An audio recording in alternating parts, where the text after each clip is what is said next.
ऐसा मौका हर जीव के जीवन में आता है कि जब उसको कोई शक्ति ऐसा आके किसी भी रूप में पूछ सकती है कि मांग बेटा क्या होना, तब हम क्या मांगेंगे? जो हमारे अंतर्मन में गुथा हुआ होगा वही तो बाहर आएगा, कि तब याद करने बैठेंगे। वो क्षण रहता है। मैंने भी पूछा था क्या चाहता है बोल, लेकिन बचपन से उसको चाहते थे तो निकल गया मुंह से, बस माड़ी आप ही को। ये वचन थे माड़ी के, बेटा सदियों के बाद कोई भगत मिला ऐसा जो मुझको चाहता है, मुझसे नहीं चाहता कुछ। ये तो बाद में मालूम पड़ी कि उनको चाहते थे, सब कुछ मिल गया। फिर जो उनकी सत्ता है, जो उसकी महत्ता है, वो सब कुछ उतर गई। लेकिन वो दिमाग से खेल करके अगर मांगते तो याद नहीं आता। क्या चाहता है? बस माड़ी आपको चाहता हूं और कुछ नहीं होना। जैसा भी समय आए आप साथ में रखना। यहां अभी भी कईयों को मुंह से सुनते हैं, एग्जाम देने जा रहे हैं, माड़ी साथ में रहना। तो माड़ी तुम्हारे बाप के नौकर है क्या साथ में रहेंगे? रहना तुम रहो साथ में।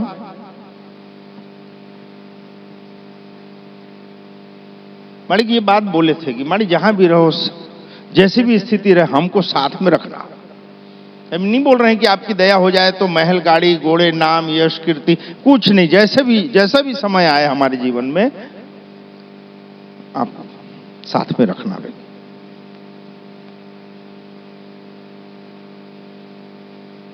अब उनको रूखी सूखी खाने की इच्छा होगी तो अपन को रूखी सूखी देगी। सबको लागू पड़ रही है बात। अगर आप किसी नाम तत्व को समर्पित हैं, अगर आप सर्वसत्ता को स्वीकार कर रहे हैं किसी भी नाम में, तो वो आपके घर के बुजुर्ग होए कि नहीं? जाग रहे हो ना? आपके देव आपके घर के, आपके कुल के बुजुर्ग हुए कि नहीं? घर में कोई वस्तु लाएंगे तो हम सबसे पहले क्या करना चाहिए? अगर हम संस्कारित हैं, अगर सप्रेम जी रहे हैं, तो हम सबसे पहले क्या करेंगे? घर के बड़े के पास वो चीज ले जाएंगे कि नहीं? तो एक सिस्टम चालू की कि जो भी वस्तु आती थी हम पहले माड़ी के पास ले जाते थे। जो भी खाना हो, जो भी खाने की वस्तु है, जो भी चीज है, ये यानी जीवन में भौतिक कोई भी चीज आई माड़ी के पास, और सूक्ष्म विचार कोई आया तो भी माड़ी के सम्मुख रख देना इस बात को। बाद में मालूम पड़ी कि ये इसी को भक्ति की पराकाष्ठा बोलते हैं। अरे मजा तो तब आने लगी जब कभी तबीयत खराब हुई, दवाई लाके भी खाने के साथ में माड़ी धरते थे, लो खाओ गोली। अब इंजेक्शन तो लगा नहीं सकते क्योंकि वो डॉक्टर वहीं कूल्हे में ठोक देता है, लेकिन गोली देता है वो तो माड़ी के थाल के साथ में बाजू में कटोरी में वो भी ले मां साक्षी है। एक खुराक दूसरी बार नहीं लेनी पड़ती। बाबना जी अभी बोलते हैं 3 टाइम की देता हूं, कभी तो खाया करो 3 टाइम की। अगर उनको खानी पड़े तो काहे बीमार रखे। ऐसा भी समय आया कि अपन इतनी सुखड़ी बनाते थे, इतनी सुखड़ी बनाते थे, क्यों? घी नहीं होता था गर्म।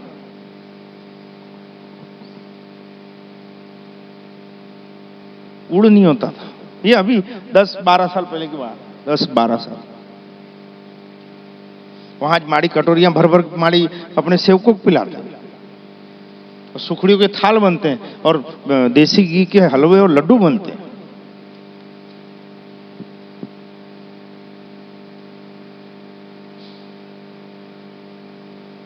जो भी वस्तु आए, अपने बुजुर्ग को, अपने घर के सम्मान को, अपने घर के मेन को आप धरो, स्थूल जगत में भी और सूक्ष्म जगत में।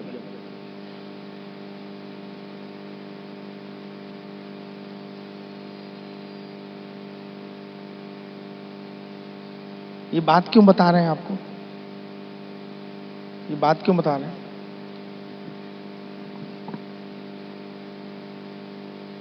तब वो समय भी था जब सूखा खाते थे,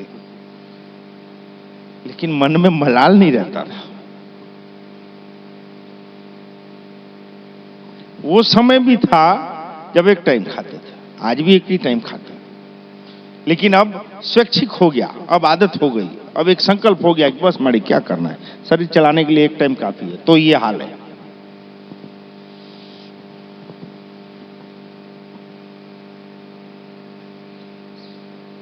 क्यों कंडीशन थी माड़ी आप साथ में रखना। तो अगर हमको सर्वसत्ता या कोई पावरफुल के साथ रहना है तो अपनी औकात बनानी पड़ेगी कि नहीं, कि खाली मलाई मलाई मिले तो ही साथ में रखना।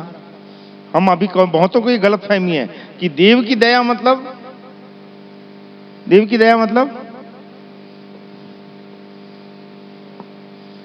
कोई तकलीफ नहीं होनी चाहिए, छींकना खांसना पादना सब बंद। देव की दया मतलब ये नहीं होता। देव की दया मतलब आपको वो समस्त समस्याएं आएगी जो आपने गलत निर्णय लिए और उसके परिणाम जो भी आए उसको भोगना तो आप ही को पड़ेगा, लेकिन उसमें आपको उनकी दया की शक्ति मिलेगी, सहन करने की शक्ति मिलेगी। देव की दया मतलब कोई प्रॉब्लम ना आए, जो सोचे हो जाए, ये नहीं होता। सोचते हैं अभी भी गलतफहमियां हैं ऐसी बहुतों की, लेकिन ये इसको दूसरे शब्दों में बोले नहीं समझ में आ रही है। माड़ी कि हाँ IQ EQ दो चीज बताई गई थी अभी 2-3 सत्संग के पहले।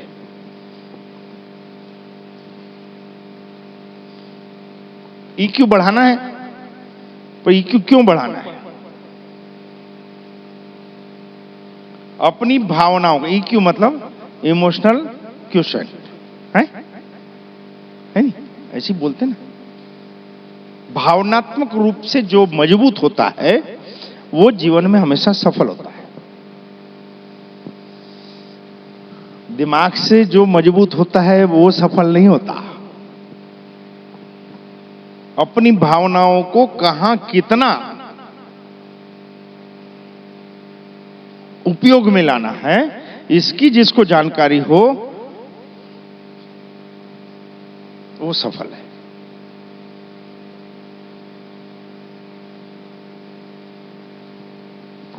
इसका भक्ति से बहुत गहरा संबंध है, इसलिए बार बार EQ की बात करते हैं। IQ रहे तो EQ जरूरी नहीं। IQ मतलब दिमागी शक्ति, दिमाग की सक्षमता, और EQ मतलब भावनात्मक सक्षमता।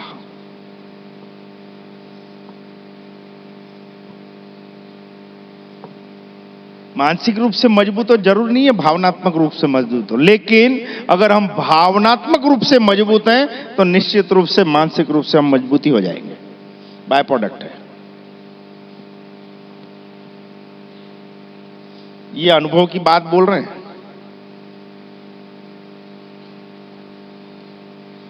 हमारे यहाँ लगभग सभी सेवा में आते हैं। हम भी 8-10 साल निरंतर हम खेड़ा में जाके सेवा दिए। तब भी दुनिया बोलती थी काहे पागल टाइप जाते हो बे, क्या मिलता है? 2-2 3-3 महीना पड़े रहते हैं धंधा पानी छोड़ के, लेकिन जो मिलती था, जो सुकून मिलता था, जो एक एहसास होता था कि सर्वसत्ता कोई है जो हमारे पीछे अपना हाथ रखी है।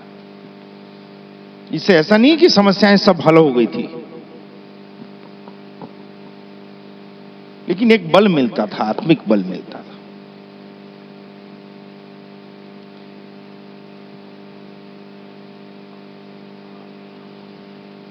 तीन 4 साल हुए, निरंतर सेवाएं बढ़ी। 3 साल के बाद इसीलिए हम बार बार बोलते हैं बेटा परीक्षाएं होती है हर 1000 दिन में। 3 साल पूरे हुए मतलब एक बड़ा झापड़ पड़ने वाला है। बाकी है नहीं राजन अभी? हाँ बाकी है।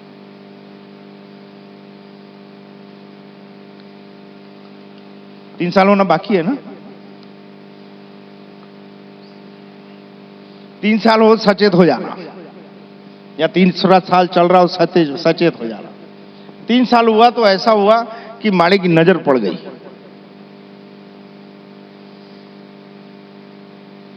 फिर माड़ी बुला के सेवा दिए कि ये बेटा खेत की सेवा। तो खेत में ABCD तब भी नहीं आती थी, लेकिन वही करवाते थे।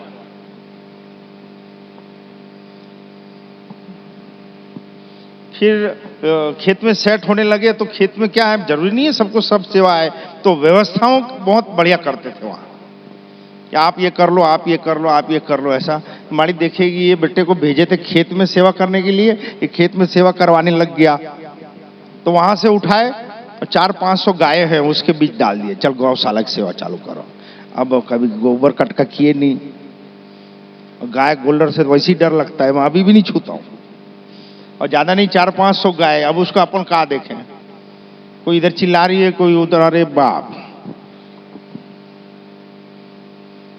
रोज रोज 500-600-700 लीटर दूध इकट्ठा करके डेयरी में पहुंचाना, उसका हिसाब लाना, फिर उसका चारा पानी, फिर डॉक्टर को बुलाना, रोज रोज 10-20-25 तो गाय जनती है। ऐसा नहीं ये सब किए हैं, वो कर लिए, फिर गुड़साल में डाल दिए। अब ये गधा घोड़े का क्या करेगा बता, 20-25 घोड़ों को जब मालिश करो, मालिश ये नहीं होगा अपन। और साले घोड़े भी इतने ऊंचे ऊंचे कि इतने आम के बरोबर घोड़े, जो खेड़ा गए होंगे देखे होंगे।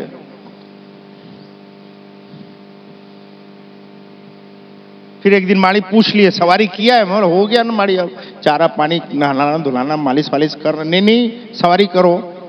बोले ठीक है, काठी वाठी बंधवाओ। बोले काठी नहीं, बगैर काठी बांधे। बोले माड़ी आपको सेवा करवानी नहीं, घोड़े बैठेंगे तो ऐसे ही नहीं बचेंगे, कहां सेवा करेंगे। फिर देख लिए कि जहां भी बेचते हैं अपनी व्यवस्थाओं को सुचारू कर लेता है। ये इसलिए बोल रहा हूं बेटा कि यहां सेवा के लिए आते हो आप लोग सब। 5वां साल ऐसा आया कि खेड़ा की किसी भी व्यवस्था में कोई भी गलती हुई तो लठ सुरेश को पड़ेगा। नहीं समझ में आई कि अगर तू मेरा सेवक है, अगर तू मेरा सेवक है तो तेरे से चूक कैसे हो गई। तब नहीं मालूम था कि ये ट्रेनिंग हो रही है, कि ऐसा कोई दरबार लगने वाला है जहां अनुशासन को एकदम सर्वोपरि रखा जाए, ये सब हमको नहीं मालूम था।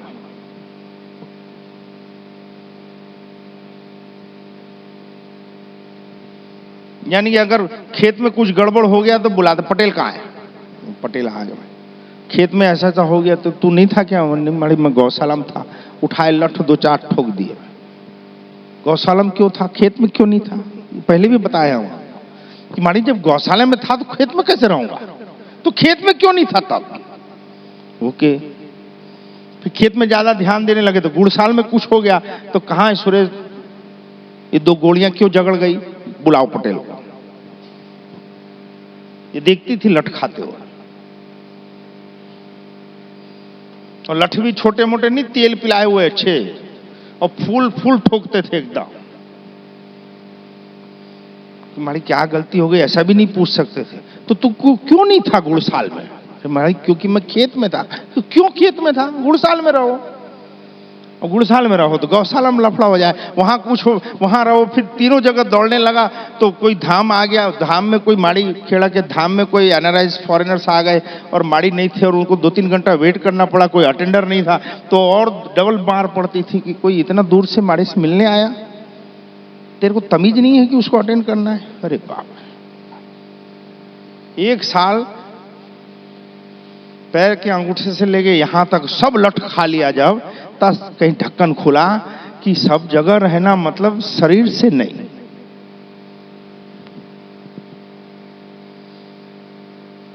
मेरी प्रज्ञा हर जगह होनी चाहिए, मेरा ध्यान धाम में भी होना चाहिए, खेत में भी होना चाहिए, गुड़साल में भी होना चाहिए, दुखियारों के बीच भी होना चाहिए। ये स्थिति 1 साल मार खाते खाते आई कि अगर जागृत शक्ति का सेवक बनना है तो कोई एक्सक्यूज नहीं चलता, कोई बहाना नहीं चलता, लापरवाहियां नहीं चलती। जय माड़ी, हम शक्ति सेवक हैं बेटा। कितने हाथ हैं माड़ी के, शक्ति के कितने हाथ होते हैं बेटा। शस्त्र भुजाओं की कहलाती है शक्तियां, 1000 हाथ वाली, तो एक साथ वो कितने काम करती है। हजार हाथ वाली के हमने दर्शन नहीं किए, चलो ठीक है, अष्टभुजा के तो दर्शन कर रहे हैं। अगर हम शक्ति सेवक हैं, अष्टभुजा के सेवक हैं, तो एक साथ चार काम तो हमसे होने चाहिए।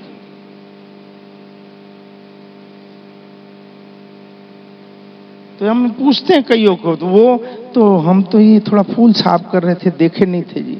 वहां से चले आ रहे हैं, पूछ रहे हैं गौरी और लोगों को चार नहीं मालूम भाई, पानी बदले क्या, पैर धोने वाला भूल गए, देख के आते हैं। ये सेवका ही नहीं मिला। हालांकि हम ये नहीं कह रहे हैं कि रातों रात सब चीजें आएगी, लेकिन जो जागृति है, जो अवेयरनेस है, वो पात्रता जब खड़ी होगी तो जगदम्बा निश्चित रूप से हम पे और कुछ दया करेगी।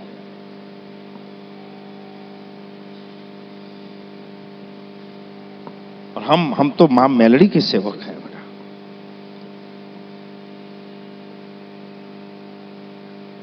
देवों में, शक्तियों में तीन तत्व कहे गए हैं, सत्वगुणी, रजोगुणी और तमोगुणी। महालक्ष्मी, महाकाली और महासरस्वती।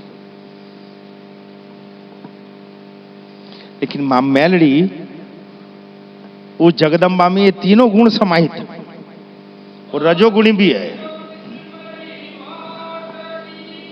वो रजोगुणी भी है, राजा महाराज जैसा ठाठ बाट और अपने सेवकों को आबाद करती है। वो सतोगुणी भी है ज्ञान के रूप में, और आसुरी शक्तियों के लिए या नेगेटिविटी के लिए वो तमोगुणी भी है, सहारक भी है। वो ऐसी एक ही शक्ति है जिसमें तीनों तत्व एक साथ विद्यमान होते हैं। इसलिए उसके सेवक में ज्ञान मार्ग, भक्ति मार्ग और कर्मयोग, कर्मयोग,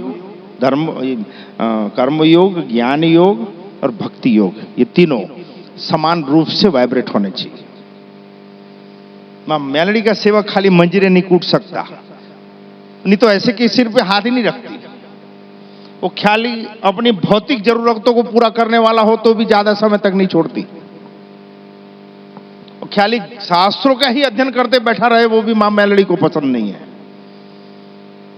शास्त्रों के अध्ययन के निचोड़ों को भक्ति के साथ मिला के अपने कर्म में डाल दो। उसके कारण खेत तो कईयों के हैं, लेकिन माड़ी के खेत में पैर रखोगे अलग लगेगा।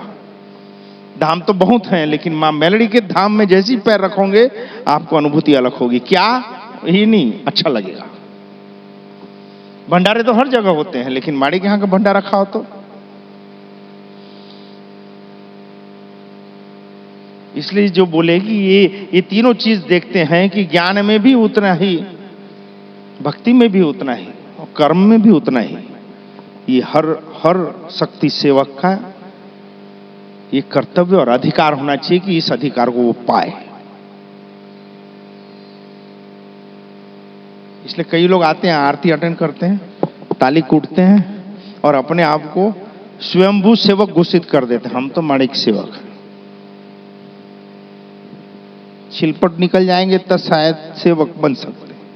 ऐसा कौन सेवक है जो माणिक मार नहीं खाया, बताओ? कितने हैं जो माणिक मार खाए?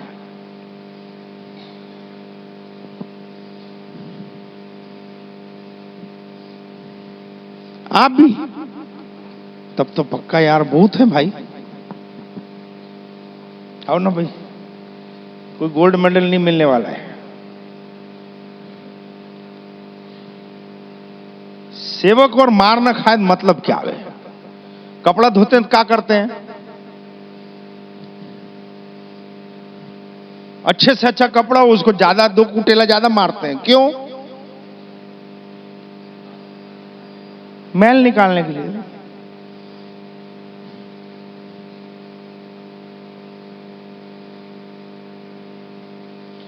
और जब माड़ी कूटते थे लठ से, तब कोई बीच में अगर आ गया, एक आया भी थे बजे, नहीं देख सके, इतनी मार मारे नहीं देख सके, तो दो चार काफी समय से आ रहे थे बुजुर्ग में, माड़ी थोड़ी, तुम होते कौन है मेरे माँ बेटे के बीच में आने? ये शब्द जब कान में पड़े कि तुम होते कौन है मेरे माँ बेटे के बीच में आने वाले, अंदर से ऐसा ऐसा भिगो गया मैं।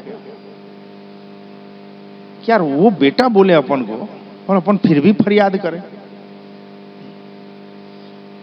कि मां जो कर रही है अपने बेटे के हित के लिए ही करेगी।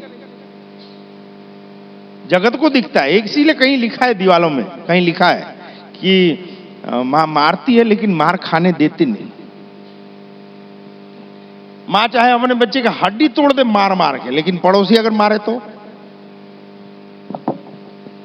फर्क पहुंच जाए। और मेरा बच्चा है यार, मैं चाहे कुछ भी करूं, लाड़ भी तो मैं ही करती हूं, खिलाती मैं हूं, लेकिन तेरे को ये अधिकार नहीं है कि मेरे बच्चे को उंगली कर जा। एक एक शब्द मार खाए हैं, लेकिन आज वो समय है कि स्थूल या सूक्ष्म जगत में किसी की हिम्मत नहीं है कि कोई उंगली छुआ जाए।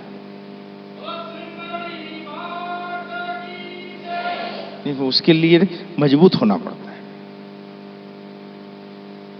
हमको खुद के अनुभवों को याद रखने पड़ते हैं, हमको अपनी भक्ति का गौरव होना चाहिए, हमको अपने इष्ट का, अपने देव का, अपने स्वामी की महत्ता मालूम होनी चाहिए।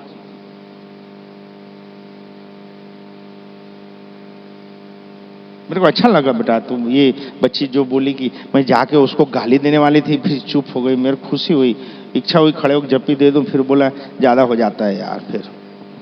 लेकिन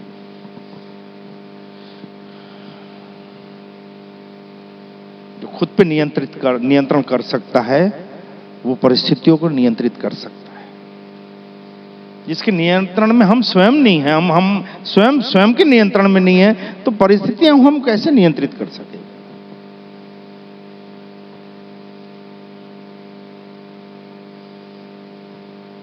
तो जितने भी लोग आते हैं कि शरीर की ये पीड़ा है वो पीड़ा है, उसमें से 60 से 70% तकलीफें हमको मन की होती है। ये लिखा है ना, उसका मतलब ये है कि शरीर से ज्यादा हमको मन को स्वस्थ और निर्मल करने की जरूरत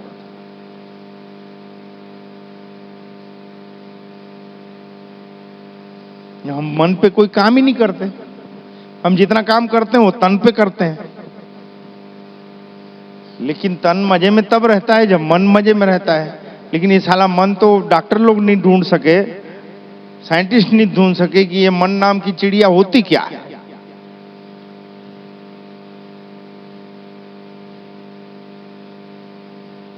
मन मतलब मनमोहन सिंह, वो बोलता नहीं है, लेकिन मन का वजन बहुत भारी होता है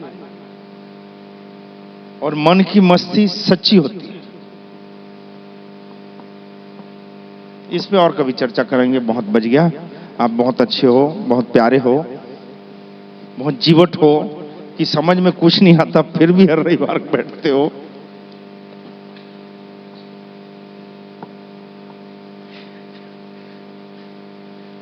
क्योंकि क्या बोल रहे हैं मेरे को ही समझ में नहीं आता, आपको कैसे समझ में आ जाएगा क्या बोला जा रहा है।